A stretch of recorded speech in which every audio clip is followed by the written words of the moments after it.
तो जय हिंद मेरे प्यारे साथियों। दोस्तों देखिए, आज के इस वीडियो में एक ऐसी शानदार विभाग की वैकेंसी के बारे में आपको बताने जा रहा हूं जिसके बारे में ज़्यादातर कैंडिडेट बिल्कुल भी नहीं जानते हैं। सबसे पहले मैं आपको क्लियर कर देना चाहता हूं कि ये जो वैकेंसी है ये पूरी तरीके से परमानेंट सरकारी नौकरी है, जिंदगी बना देने वाली वैकेंसी है। तो इसकी तैयारी में आपको अभी से लग जाना चाहिए। देखिए, ये जो वैकेंसी है ना, पिछली बार साल 2023 में निकाली गई थी। तो पिछली बार इसका प्रीवियस ईयर कट ऑफ कितना गया था उसके बारे में भी यहाँ पर मैं आपको जानकारी दूंगा। साथ ही साथ सिलेबस के बारे में भी बताऊंगा कि कौन कौन से सब्जेक्ट से कितने क्वेश्चन पूछे जाएंगे, सिलेक्शन प्रोसेस, कौन कौन से पोस्ट पर यहाँ पर वैकेंसी निकाली जाएगी, सारा A to Z जानकारी मैं आपको आज के इस वीडियो में देने वाला हूँ। बशर्ते आपको क्या करना है, वीडियो को लाइक कर दीजिएगा और चैनल पे अगर आप सभी लोग पहली बार या फिर नए हो गए तो चैनल को भी जरूर सब्सक्राइब कीजिएगा इसी प्रकार के गवर्नमेंट जॉब के मोर अपडेट के लिए। आइए बिना समय गवाए वीडियो को कंटिन्यू करते हैं। सबसे पहले विभाग की अगर मैं बात करूंगा दोस्तों, तो विभाग का नाम है EMRS, जिसका फुल फॉर्म होता है एकलव्य मॉडर्न रेजिडेंशियल स्कूल में इस वैकेंसी को लेकर के नोटिफिकेशन जो है रिलीज किया जाएगा। देखिए दोस्तों, सबसे पहले मैं 2023 की अगर बात करूंगा ना, तो फेज 1 में इसकी वैकेंसी निकाली गई थी, जिसमें हुआ क्या था कि तकरीबन 10,000 से ज्यादा पोस्ट पर भर्ती का नोटिफिकेशन जो है रिलीज किया गया था। हालांकि EMRS की अगर मैं बात करूंगा तो टोटल यहां पर 38,000 से ज्यादा पोस्ट ऐसे हैं जो कि रिक्त है और इतने पदों पर स्वीकृति जो है प्राप्त हुई थी। लेकिन फेज 1 की अगर मैं बात करूंगा तो 10,000 पोस्ट पर वैकेंसी निकाली गई थी, जिसका कि सिलेक्शन प्रोसेस 2024 में पूरी तरीके से कंप्लीट करा लिया गया है। तो इस बार जो है फेज 2 की वैकेंसी इस बार निकाली जाएगी, जिसमें कि इस बार 10,129 पोस्ट जो है शामिल होंगे। और देखिए, यहाँ पर ग्रुप बी और ग्रुप सी के पोस्ट पर भर्ती निकाली जाती है, मतलब कि टीचिंग और नॉन टीचिंग दोनों पोस्ट पर भर्ती का नोटिफिकेशन निकाला जाता है। अगर आपने 10वीं पास कर रखे हो या फिर 12वीं की परीक्षा पास कर रखा है, आपके चाहे कितने भी परसेंटेज मार्क्स हैं, तो भी आप इस वैकेंसी में अप्लाई कर सकते हो। और ये जो विभाग है ना, इसके बारे में बहुत कम ही कैंडिडेट जानते हैं। तो अगर आपके पास क्वालिफिकेशन है तो मैं कहना चाहूंगा कि आपको इस वैकेंसी में जरूर से जरूर अप्लाई करना चाहिए। देखिए, पोस्ट की अगर मैं बात करूंगा तो ये अलग अलग प्रकार के पोस्ट पर यहाँ पर भर्ती का नोटिफिकेशन जो है रिलीज किया जाएगा। नंबर 1 की अगर मैं बात करूंगा तो JSA, जिसका फुल फॉर्म होता है जूनियर सेक्रेटरियल असिस्टेंट। इसमें क्वालिफिकेशन की अगर मैं बात करूंगा तो सभी 12वीं पास मेल और फीमेल कैंडिडेट अप्लाई कर सकते हैं। देखिए दोस्तों, ये जो वैकेंसी है ना, इसमें स्टेट वाइज वैकेंसी निकाली जाती है, मतलब कि राज्यवार भर्ती निकाली जाती है। आप जिस भी स्टेट से देख रहे हो ना, आप उसी स्टेट से फॉर्म को अप्लाई कर सकते हो। एग्जाम सेंटर भी आपका उसी स्टेट में पड़ेगा, मतलब कि कहीं पर आने जाने की जरूरत आपको नहीं है। होम डिस्ट्रिक्ट में भी आप यहाँ पर नौकरी ले सकते हो, तो ये प्लस पॉइंट है आप सभी लोगों के लिए। उसके अलावा यहाँ पर हॉस्टल वार्डन के पोस्ट पर भर्ती निकाली जाती है, जिसमें कि क्वालिफिकेशन सभी 10वीं पास कैंडिडेट अप्लाई कर सकते हैं। उसके अलावा कैटरिंग असिस्टेंट में सभी 10वीं पास कैंडिडेट अप्लाई कर सकते हैं। चौकीदार के पोस्ट पर भर्ती निकाली जाती है, जिसमें कि सभी 10वीं पास कैंडिडेट अप्लाई कर सकते हैं। मेफ हेल्पर के पोस्ट पर भर्ती जाती है, सभी 10वीं पास कैंडिडेट एलिजिबल हैं इसके लिए। उसके अलावा स्वीपर की अगर मैं बात करूंगा तो 10वीं पास क्वालिफिकेशन रखा जाता है। गार्डनर यानी कि माली की अगर मैं बात करूंगा तो इसमें भी क्वालिफिकेशन 10वीं पास रखा जाता है। कुक और ड्राइवर की अगर मैं बात करूंगा तो इसमें भी क्वालिफिकेशन 10वीं पास रखी जाती है। लेकिन वे कैंडिडेट जो कि ड्राइवर के पोस्ट के लिए अप्लाई करेंगे, यहाँ पर उनके पास जो है ड्राइविंग लाइसेंस होना चाहिए।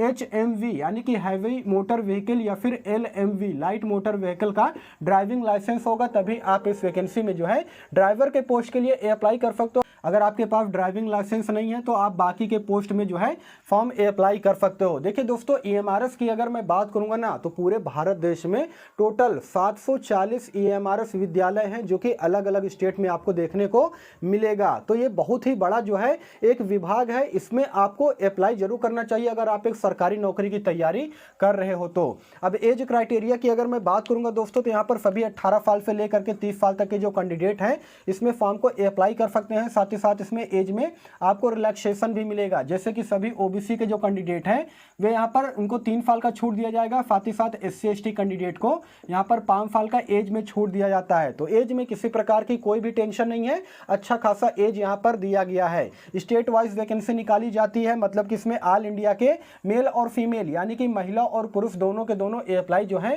कर सकते हैं। अब देखिए, सिलेक्शन प्रोसेस की अगर मैं बात करूंगा दोस्तों, तो मेनली 3 स्टेज में इसका सिलेक्शन प्रोसेस जो है कंप्लीट किया जाता है? सबसे पहले आपको सीबीटी टाइप रिटन एग्जाम देना पड़ेगा। सिलेबस के बारे में अभी मैं आपको जानकारी दूंगा। उसके बाद क्या होगा, एक छोटा सा स्किल टेस्ट होगा। जैसे कि ये डिपेंड करेगा कि आप किस पोस्ट के लिए अप्लाई कर रहे हो, उसी के अकॉर्डिंग यहाँ पर जो है आपका स्किल टेस्ट होगा। जैसे कि मान लीजिए आप कुक के लिए अप्लाई करते हो तो खाना बनाने के बारे में आपको जानकारी होनी चाहिए, मसालों के बारे में आपको पता होना चाहिए कि हाँ कौन सा मसाला जो है वो कहाँ पर डाला जाता है, किस प्रकार से होता है, सारी चीज़ें आपको जानकारी होनी चाहिए। उसके अलावा जैसे जेएसए के पोस्ट के लिए अगर आप अप्लाई करते हो जूनियर सेक्रेटरियल असिस्टेंट के पोस्ट पर, तो इसमें क्या होगा कि आपका टाइपिंग टेस्ट लिया जाएगा। उसके बारे में मैं आपको आगे बताऊंगा, ठीक है ना। उसके बाद क्या होगा, आपका डॉक्यूमेंट वेरिफिकेशन होगा और उसके बाद फाइनली आपको ज्वाइनिंग जो है दे दी जाएगी।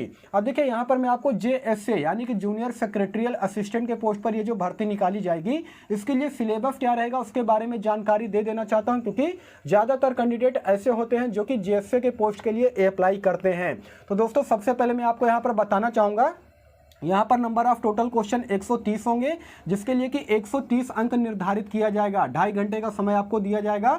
और निगेटिव मार्किंग की अगर मैं बात करूंगा तो इसमें 0.25 का निगेटिव मार्किंग यहाँ पर निर्धारित किया गया है। तो सोच समझ करके आपको यहाँ पर क्वेश्चन सॉल्व करना है, ठीक है ना। अब देखिए रीजनिंग की अगर मैं बात करूंगा तो रीजनिंग से यहाँ पर 20 क्वेश्चन पूछा जाएगा, जिसके लिए कि 20 अंक निर्धारित किया गया है। क्वान्टिटिव एप्टीट्यूड से 20 क्वेश्चन पूछा जाएगा, 20 अंक निर्धारित किया गया है। उसके अलावा इंग्लिश और हिंदी की अगर मैं बात करूंगा तो दोनों सब्जेक्ट से यहां पर 30 क्वेश्चन पूछे जाएंगे, यानी कि इंग्लिश से भी आपके 15 क्वेश्चन पूछे जाएंगे, उसके अलावा हिंदी से भी आपके 15 क्वेश्चन पूछे जाएंगे। दोनों को मिलाकर के इसमें 30 क्वेश्चन शामिल होंगे, जिसके लिए कि 30 अंक निर्धारित किया गया है। उसके अलावा बेसिक कंप्यूटर से भी आपके यहां पर 30 क्वेश्चन पूछे जाएंगे, 30 अंक का रहेगा। उसके अलावा जनरल अवेयरनेस की अगर मैं बात करूंगा तो इससे भी आपके 30 क्वेश्चन पूछे जाएंगे, 30 अंक जिसके लिए कि निर्धारित किया गया है। तो ये सारे सब्जेक्ट को आपको पढ़ना पड़ेगा। देखिए जिस प्रकार से आप सभी लोग वनडे एग्जाम की तैयारी करते हो ना, जैसे रेलवे हो गया, एसएससी हो गया, पुलिस हो गया, डिफेंस हो गया, सेम वही तैयारी करनी पड़ेगी। उसके अलावा यहाँ पर अलग से आपको कुछ भी पढ़ने की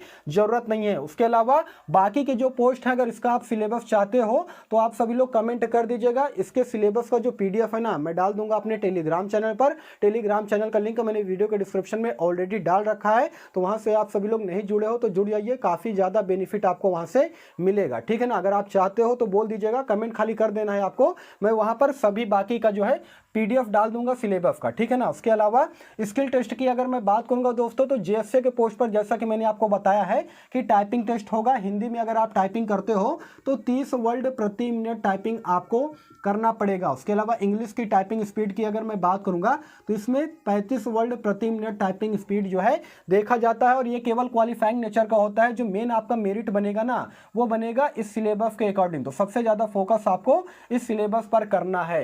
अब देखिए 2023 में जो वैकेंसी निकाली गई थी दोस्तों, उसमें प्रीवियस ईयर कट ऑफ जो है कितना गया था, खासतौर पे जेएसए के लिए मैं ये बता रहा हूं प्रीवियस ईयर कट ऑफ। तो सभी जनरल विद्यार्थियों का जो कट ऑफ गया था वो गया था 101.25, और टोटल 130 नंबर में से इतना कट ऑफ गया था। उसके अलावा ओबीसी की अगर मैं बात करूंगा तो 95.5 मार्क्स गया था, ईडब्ल्यूएस में 97.5 मार्क्स। उसके अलावा एससी की बात करूंगा तो 91.25, एसटी में 87.5, उसके अलावा ओएच में 62.5 जो है इतना कट ऑफ पिछले साल 2023 में इसका गया था। तो दोस्तों आपको जो है तैयारी बिल्कुल अच्छी तरीके से करना है। कट ऑफ आपके सामने है, देख सकते हैं कि कंपटीशन का लेवल जो है यहाँ पर क्या रहने वाला है। अब मैं आपको सैलरी के बारे में जानकारी दे देना चाहता हूँ। देखिए जेएसए यानी कि जूनियर सेक्रेटरियल असिस्टेंट के पोस्ट पर मान लीजिए आपका अगर सिलेक्शन होता है तो इसमें जो है तो इसमें लेवल 2 के अकॉर्डिंग आपको सैलरी दी जाएगी 40,000 से लेकर के 85,000 के बीच में। साथ ही साथ इसमें अदर अलाउंसेस, महंगाई भत्ता, टीए वगैरह भी इंक्लूड होकर के आपको मिलेगा। यानी कि जो इन हैंड सैलरी आपको दिया जाएगा वो तकरीबन 42,000 के आसपास दिया जाएगा, अगर आपका सिलेक्शन जो है जेएसए के पोस्ट पर होता है तो। उसके अलावा हॉस्टल वार्डन की अगर मैं बात करूंगा तो लेवल 5 के आधार पर यहाँ पर आपको सैलरी दी जाएगी 29,000 से लेकर के 92,000 के बीच में आपको यहाँ पर मंथली वेतन दिया जाएगा। उसके अलावा चौकीदार की अगर मैं बात करूंगा तो इसमें 18,000 से लेकर के 56,000 के बीच में आपको मंथली वेतन दिया जाएगा। ड्राइवर की अगर मैं बात करूंगा करूंगा तो 19,900 से लेकर के 63,200 के बीच में आपको मंथली वेतन दिया जाएगा।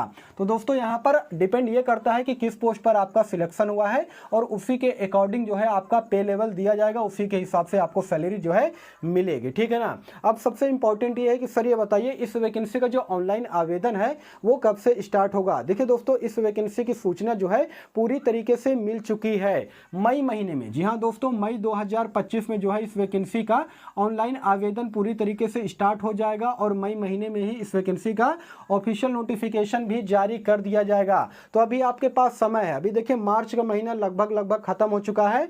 अप्रैल और मई यानी कि अप्रैल के बाद 1 महीने के बाद जो है इस वैकेंसी का नोटिफिकेशन जो है पूरी तरीके से रिलीज कर दिया जाएगा। तो अभी से आपको इस वैकेंसी की तैयारी में जुट जाना है, क्योंकि देखिए जब वैकेंसी आएगी तब आप तैयारी करोगे तो कुछ भी नहीं हो पाएगा। पहले से अगर आप पकड़ मजबूत रहेगा ना, तब जा करके आप जो है इस वैकेंसी को क्वालिफाई कर सकते हो, इसका एग्जाम क्रैक कर सकते हो। उसके अलावा जॉब प्रोफाइल की अगर मैं बात करूंगा तो डिपेंड ये करता है कि किस पोस्ट पर आपका सिलेक्शन हुआ है। जैसे कि मान लीजिए आपका सिलेक्शन जीएसए के पोस्ट पर होता है तो इसमें पूरी तरीके से ऑफिशियल वर्क रहेगा, यानी कि ऑफिस के जो रिकॉर्ड है ना उसको मेंटेन करने का काम जो है आपका रहेगा। किसी प्रकार का कोई भी यहाँ पर फील्ड वर्क आपको नहीं दिया जाएगा। उसके अलावा मान लीजिए कि आपका सिलेक्शन चौकीदार के पोस्ट पर होता है तो जाहिर सी बात है आपको चौकीदारी करनी होगी। कुक के पोस्ट पर आपका सिलेक्शन होता है तो आपको खाना बनाना पड़ेगा। ड्राइवर के पोस्ट पर अगर आपका सिलेक्शन होता है तो आपको जो है गाड़ी चलानी पड़ेगी। तो जॉब प्रोफाइल आपके काम के अकॉर्डिंग रहेगा, ठीक है ना। और जॉब लोकेशन की अगर मैं बात करूंगा तो जिस स्टेट से आप फॉर्म को अप्लाई करते हो वहीं पर आपको आपका जॉब लोकेशन जो है रहेगा। डिपेंड ये करता है कि आप किस स्टेट से फॉर्म को अप्लाई कर रहे हो, क्योंकि इसमें जो है स्टेट वाइज वैकेंसी निकाली जाती है। उसके अलावा देखिए इसमें प्रमोशन का भी बहुत ही अच्छा अपॉर्चुनिटी आप सभी लोगों के लिए है। जैसे कि मान लीजिए आपका सिलेक्शन जीएसए के पोस्ट पर होता है तो 4 से 5 साल के बाद आप जो है एसएससी यानी कि सीनियर सेक्रेटरियल असिस्टेंट के पोस्ट पर भी प्रमोट हो सकते हो, क्योंकि इसमें होता क्या है डिपार्टमेंटल भर्तियां आती है, उसमें आप अप्लाई करोगे, एग्जाम क्वालिफाई करोगे, उसके बाद जो है इससे भी ऊंचा पद आप प्राप्त कर सकते हो, जिसमें आपको सैलरी भी अच्छी खासी दिया जाएगा। तो दोस्तों बहुत ही शानदार वैकेंसी है। अगर आप 10वीं पास हो, 12वीं पास हो तो इस वैकेंसी में आपको जरूर से जरूर अप्लाई करना चाहिए और इसकी तैयारी आपको अभी से शुरू कर देनी चाहिए। बाकी इस विभाग की वैकेंसी को लेकर के आपके मन में किसी प्रकार का कोई भी डाउट हो, कोई भी सवाल हो तो कमेंट सेक्शन खुला है, आप लोग कमेंट कीजिएगा, मैं उसका रिप्लाई देने का पूरा कोशिश करूंगा। बाकी फिर मिलूंगा किसी नेक्स्ट वीडियो में, तब तक के लिए धन्यवाद।